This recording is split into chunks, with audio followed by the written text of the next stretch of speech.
감사드리며 예수님의 이름으로 기도합니다. 아멘.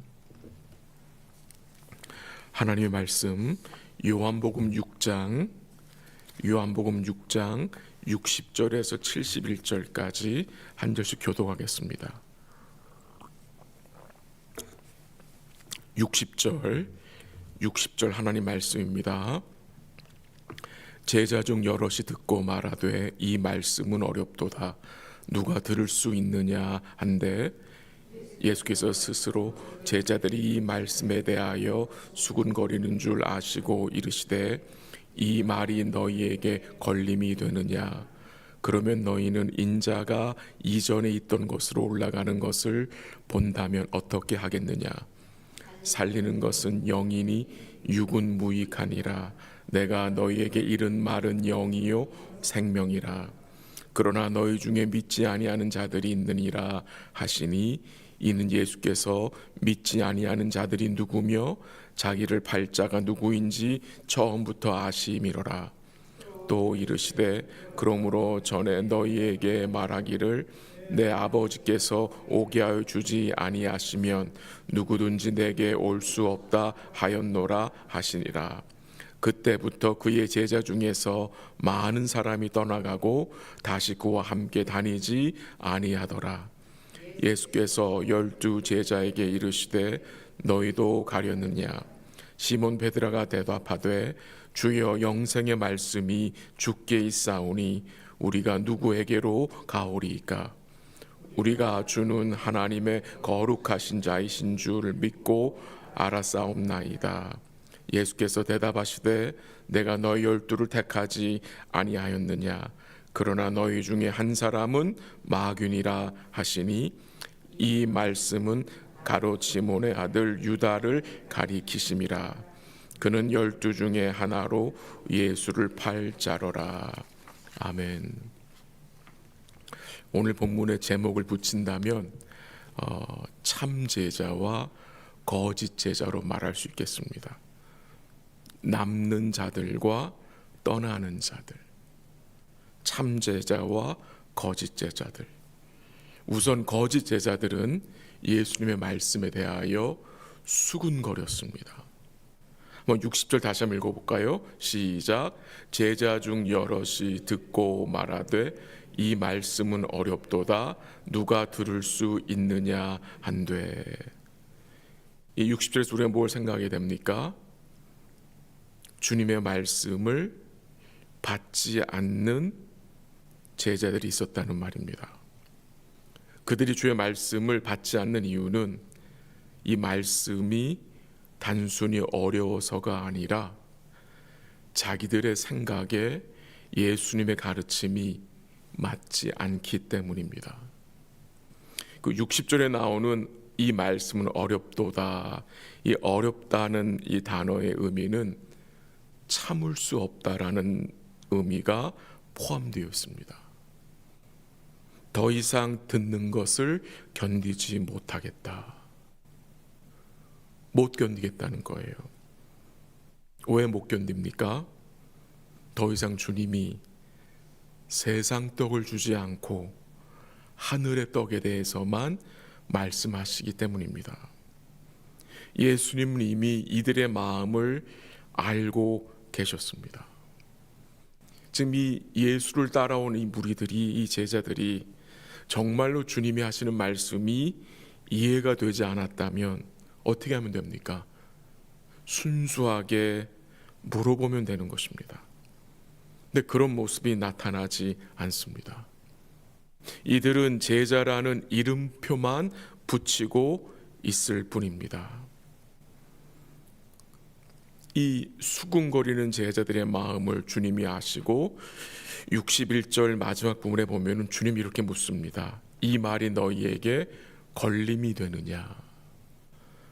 아마 이 말씀을 들었을 때 제자들 마음이 뜨끔했을 것입니다. 나의 말이 너에게 걸림이 되느냐? 나의 말이 너의 귀에 거슬리느냐? 그리고 도전적인 말씀을 62절에서 하시는데요. 62절 읽어볼까요? 시작. 그러면 너희는 인자가 이전에 있던 곳으로 올라가는 것을 본다면 어떻게 하겠느냐. 이 무슨 말씀입니까? 너희가 내가 하늘에서 내려왔다고 해서 믿지 못하겠다면 내가 다시 하늘로 올라가는 것을 너희가 보면은 믿겠느냐라고 말씀하신 것입니다. 그러면서 하시는 말씀이 무슨 말씀입니까? 63절을 한번 제가 읽을게요. 살리는 것은 영이니 육은 무익하니라. 내가 너에게 이른 말은 영이요 생명이라. 여기서 뭘 말씀하십니까? 주님이 두 가지를 말씀하세요. 첫 번째는 누가 살리느냐, 무엇으로 살리느냐. 누가 살립니까? 살리는 분은 누굽니까? 영이라고 합니다. 영. 이 영은 성령을 말합니다. 성령이 무엇으로 살립니까? 생명의 말씀을 통해서 살리는 거예요. 여러분과 저의 구원이 어떻게 임한 겁니까? 성령이 이 생명의 말씀을 우리 안에 알게 하시고 믿게 하시고 역사하셔서 우리가 주님 알게 된 거죠. 그리고 좀 더 구체적으로 65절에서 주님 말씀하시는데요. 한번 읽어볼게요. 시작. 또 이르시되 그러므로 전에 너희에게 말하기를 내 아버지께서 오게 하여 주지 아니하시면 누구든지 내게 올 수 없다 하였노라 하시니라. 누가 너희를 내게로 인도하지 않으면요, 내 아버지께서. 그러니까 구원을 말씀하시는데 하나님의 주권적인 역사를 말씀해 주십니다. 하나님께서 우리를 예수님께로 이끌어 주셔서 말씀을 듣고 성령을 통해서 그 말씀을 믿게 하시는 은혜가 우리에게 임하였기 때문에 우리가 주님을 알고 믿게 된 것입니다. 근데 이 말씀에 대해서 함께 했던 사람들이 어떻게 반응을 했습니까? 66절입니다. 다 같이 시작. 그때부터 그의 제자 중에서 많은 사람이 떠나가고 다시 그와 함께 떠나지 아니하더라. 예수님 말씀을 증거하시니까, 구원에 대해서 말씀하시니까 사람들이 어떻게 해요? 떠났습니다. 주님의 말씀이 싫다 하여 떠났습니다. 떡 때문에 주님을 따른 자들은 결국 주님을 어떻게 해요? 떠나는 것을 보게 됩니다. 그러면서 12제자, 남아있는 12제자들에게 주님 말씀하십니다. 너희도 가려느냐? 너희도 가려느냐? 많은 사람들이 있었는데 다 떠났어요. 12명 남았어요. 주님이 12제자에게 너희도 가려느냐라고 물었습니다. 인간적인 생각으로 예수님은 실패한 리더처럼 보일 수 있습니다. 아니, 그렇게 예수를 따라온 자들을 다 떠나게 했잖아요. 세상적인 관점으로 보면은 예수님이 실패한 리더처럼 보일 수 있습니다. 다 떠나고 12명밖에 안 남았어요. 이 남아있는 이 12명의 제자들 마음이 좋지 않았을 것입니다. 굉장히 힘들었을 것입니다. 그때 주님 말씀하십니다. 너희도 가려느냐? 그 질문 앞에 베드로가 제자들을 대표해서 뭐라고 대답을 했습니까? 68절입니다. 다 같이 시작. 시몬 베드로가 대답하되 주여 영생의 말씀이 주께 있사오니 우리가 누구에게로 가오리이까? 주여 우리가 누구에게로 가오리이까? 무슨 말입니까? 우리에게는 주님밖에 없습니다 라는 고백이 담겨 있는 거겠죠. 오직 예수님에게만 참 구원이 있다는 것을 고백하는 거겠죠. 그렇게 고백한 이유가 무엇입니까? 그렇게 고백한 이유가 68절에 나오죠. 주의 영생의 말씀이 주께 있기 때문이라고 합니다. 베드로가 예수님을 떠나지 않고 함께 하겠다는 이유는 예수님이 그에게 떡을 주셔서가 아니라 영생의 말씀이 주께 있기 때문이라고 고백합니다. 이 고백은 베드로가 자기의 삶을 우리 주님과 그의 말씀에 맡긴다는 말입니다.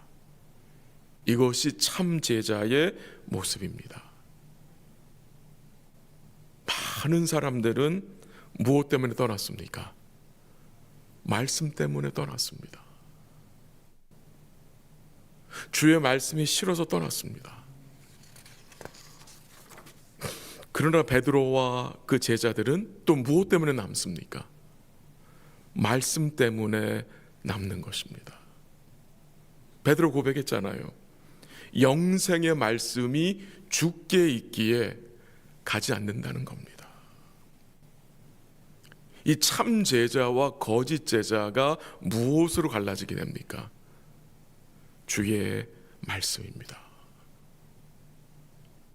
수많은 사람들이 예수님의 가르침은 아니야, 수군거리면서 잘못된 거야, 그의 가르침은 말이 되지 않는 것이야 라고 떠납니다. 근데 베드로는요, 영생의 말씀이 주께 있어서 남겠다고 합니다. 하나님 베드로에게 은혜를 주신 거죠. 사람들은 잘못됐다는 그 말씀이 영생의 말씀으로 받아들여지는 것입니다. 우리 사랑하는 성도님들과 제가 결코 주의 말씀을 떠나지 않기를 기도합니다. 마지막으로 예수님이 그 남아있는 제자들에게 경고의 말씀을 하시는데 어떤 경고입니까? 70절 다 같이 시작. 예수께서 대답하시되 내가 너희 12를 택하지 아니하였느냐? 그러나 너희 중에 한 사람은 마귀니라 하시니. 이 말씀을 제자들이 들었을 때 쇼크 받았을 것 같아요. 얼마나 놀랐겠습니까? 너희 중에 하나가 마귀라고 하시니 얼마나 놀랐겠습니까? 주님이 이 말씀을 통해서 제자들을 뭐 하는 거예요? 조심하라는 말씀이죠. 너희 중에 하나는 마귀다, 가룟 유다를 말하는 거잖아요. 가룟 유다는 끝까지 자신의 정체를 드러내지 않았습니다. 이 가룟 유다, 외적으로는 진짜 제자, 참 제자 같은데 그의 내면을 보면은 거짓입니다. 그는 끝까지 외적으로는 주님과 함께 했습니다. 믿는 무리들과 함께 했었습니다. 그러니까 외적으로는 참 제자같이 보여요. 근데 그의 실체는 무엇이었습니까? 참 제자가 아니었다는 것입니다. 그는 끝까지 주의 말씀을 뭐 했습니까? 받지 않았다는 것입니다. 말씀을 정리합니다. 오늘 말씀을 통해서 우리가 깨닫게 되는 것은 이 참 제자와 거짓 제자의 차이점입니다. 또 참제와 거짓 제자를 우리가 무엇으로 구분할 수 있는지도 깨닫게 됩니다. 참 제자는 주의 말씀에, 생명의 말씀에 마음을 두는 자입니다.